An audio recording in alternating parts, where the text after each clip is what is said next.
ត្រូវក្រោមឡានរំដងជាតិយើងឲ្យបានដេញពុងមេចោចង់រាយសាមាដេញយួនឆ្លៀនទៀនចោប្លន់ទឹកដែងខ្មែររួមគ្នាការពារភូមិស្រុកជួយរំដងទុកឲ្យជ័យក្រោកឡើងជាតិខ្មែរបងប្អូនប្រុសស្រីការពារទឹកដីមហានគរអំណាចពលរដ្ឋខ្មែរទាំងក្នុងទាំងស្រែជួឈងើបឡើងនាំគ្នា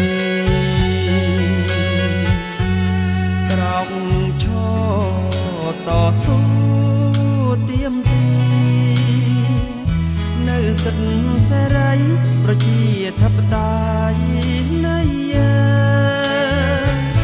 ខ្មែរសាមគ្គីរួមជាកម្លាំងខ្មែរពិតជាខ្លាំងពេកក្រៃ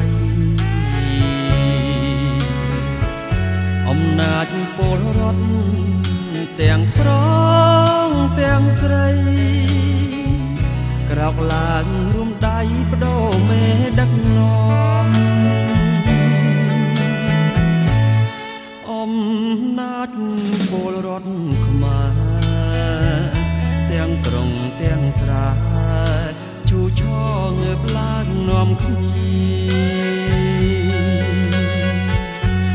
ក្រោកឈរតស៊ូទៀមទីនៅសិទ្ធិសេរីប្រជាធិបតេយ្យនៃខ្មែរសាមគ្គីរួមជាកម្លាំង